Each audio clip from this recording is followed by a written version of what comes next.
મારું નામ છે અરજણભાઈ ખેતાભાઈ મકવાણા અને જામનગર તાલુકાના દળિયા ગામનો ખાતેદાર ખેડૂત છું અને મારી જમીન આવેલી છે 3 એકર ને 8 ગુંઠા, 51 વર્ષ અને 2 ધોરણ પાસ છું.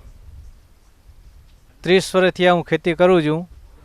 મેન કૃષિના પાકની અંદર શેરડી, કપાસ, બાજરી, ફૂલ અને શાકભાજી અને ચીકોરીનો પાક સાહેબ લઈ છીએ આપણે. આ વાવેતર છે. મને આ ખેતીમાં મદદ કરે છે કામગીરી બધી, અને સાથે રહીને બધા કામગીરી કરે ખેતીમાં, અને અમે વિકાસ આગળ વધારી છે ખેતીનો.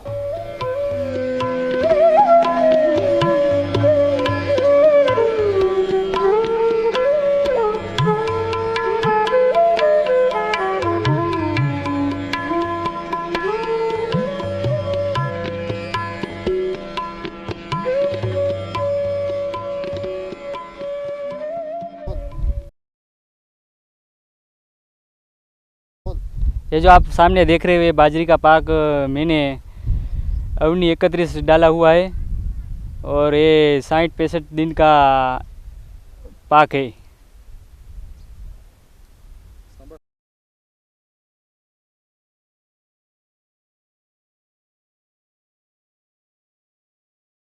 ये बाजरी के बोने से पहले हम ट्रैक्टर से एक पंचिया निकाल के 2 राप निकाल के और जो गड्ढे रहते हैं उसको एक रोटावेटर से अपनी ज़मीन समतल करते हैं और चांस के 2 निशान छोड़ के ज़मीन को पूरी तैयार करते हैं.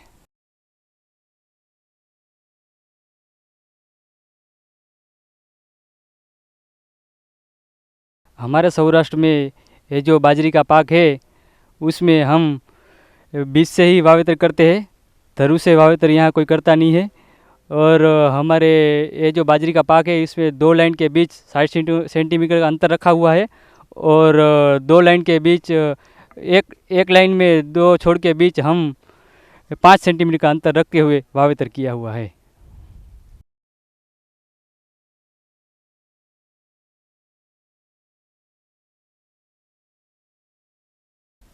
ये बाजरी का बीज बोने से पहले लोकल बीज का उपयोग नहीं करते. हाइब्रिड बियारण बाज़ार से लाके बोनते हैं और जो हाइब्रिड बियारण है उसमें उत्पादन सारा मिलने के वजह से हम हाइब्रिड बियारण ही डालते हैं.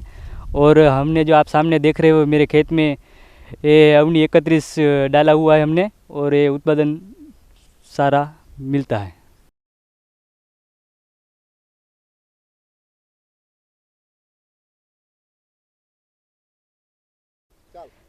ये जो हमने 1 एकड़ में ज़मीन में 1 एकड़ के ज़मीन के बीज बोने से पहले ज़मीन में हमने 250 केजी देसी खातर डाला हुआ है और 35 केजी डीएपी डाला हुआ है. डीएपी का डोज दिया हुआ है और 1 महीने का पाक हो जाने के बाद हमने 50 केजी का यूरिया का डोज दिया हुआ है.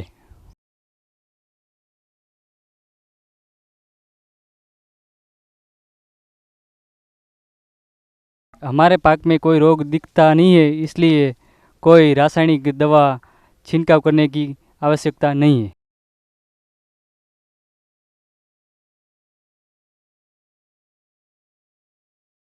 ये जो हमारा बाजरी का पाक है बारिश के पानी से ही हम पाक लेते हैं. अगर बारिश काफ़ी टाइम न होने के कारण अगर हमारा पाक बचाने के लिए हम ये हमारा बाजरी का पाक में कुएं और बोर से पानी 1-2 निकालते हैं और उसका पाक लेते हैं. वैसे तो हम ये बारिश के पानी से ही बाजरी का पाक लेते हैं.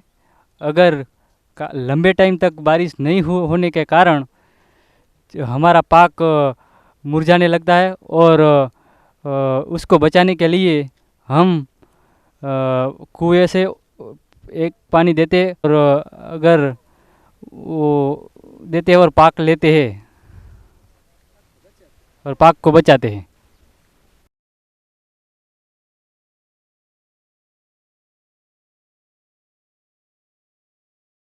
ये जो बाजरी का पाक है, पक जाने के बाद हम ये बाजरी की कटाई करने के लिए मजदूर मजदूर से कटाई करते हैं। और कटाई करने के बाद हम जब ये डुंडे सूख जाते हैं तो उसको थ्रेसर में डाल के दाने निकालते हैं, और दाने निकाल के उसको सफाई करके और उसका संग्रह करते हैं।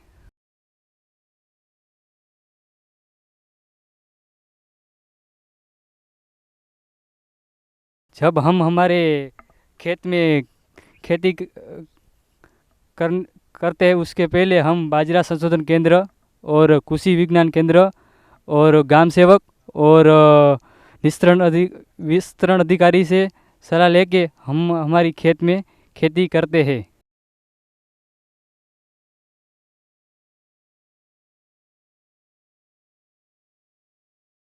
जब ये अधिक उत्पादन हुआ तो उसके दाने बेच के भी आमदनी आमदनी हो सकती है, और इसलिए हम ये बाजरे का पाक बोते रहेंगे, और कोई पाक चेंज करने की आवश्यकता नहीं है। ये जो हमारा बाजरे का पाक है, पाक होने के बाद हम मार्केटिंग यार्ड में बेचते हैं, और उसका 20 किलो का भाव 350 मिलता है। बाजरा हमारे सौराष्ट्र का मुख्य खुराक है। इससे हमें 2-3 फायदे हैं। मेरा ये सभी किसानों से निवेदन है कि आप बाजरे का वावणी कीजिए और उससे उत्पादन लीजिए, और खाने के लिए भी ये पौष्टिक है, हमारा खुराक है। इसलिए मेरा आप सभी से निवेदन है कि आप बाजरे का ही वावेतर कीजिए। जय जवान जय किसान। Myself, Dr. P.S. Gorfad. I am working as a subject matter specialist at कृषि विज्ञान केंद्र जूनागढ़ एग्रीकल्चर यूनिवर्सिटी जामनगर। ये जो मेरे साथ खड़े हैं वो हमारे एक प्रोग्रेसिव फार्मर है, उसका नाम अर्जुन भाई है। उसको मैं 7 साल से पहचानता हूँ। वो कृषि विज्ञान केंद्र के नियमित मुलाकात लेते हैं, और उसकी खेती में जब भी कोई समस्या होती है, जैसे कि कोई कीट का प्रॉब्लम होता है, कोई रोग का प्रॉब्लम होता है, तो हमारे यहाँ आके हमारे जो निष्णांत है उनकी सलाह लेके उसकी खेती में वो फेरफार करके वो खर्च कम करके आमदनी बढ़ाते हैं। इसके अलावा वो आत्मा प्रोजेक्ट में भी शामिल है, तो आत्मा प्रोजेक्ट के जो निष्णांत है उनकी भी वो सलाह लेते हैं, और उसी प्रकार से वो उसकी खेती करते हैं।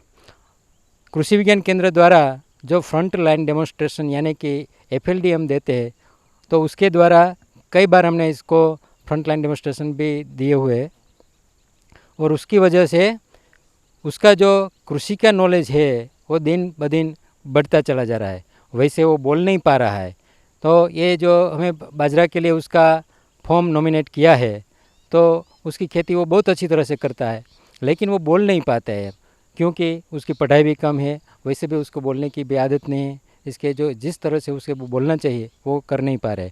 लेकिन वो हर हमेशा जो कृषि यूनिवर्सिटी है, कृषि डिपार्टमेंट है, या फिर कृषि के संलग्न और भी कोई डिपार्टमेंट है, बागायत डिपार्टमेंट है, उन सभी के साथ जुड़े हुए हैं, और उन सभी निष्णातों की सलाह के अनुसार वो उसकी खेती में दिन ब दिन फेरफार करते रहते हैं और उसकी खेती में प्रगति करते हैं। वैसे तो उसके पास ज़मीन कम है, लेकिन फिर भी वो मल्टीपर्पज़ खेती करते हैं, यानी कि फूलों की खेती भी करते हैं, साग भाजी की भी यानी कि सब्जी की खेती भी करते हैं, कपास भी लगाते हैं और बाजरी भी लगाते हैं।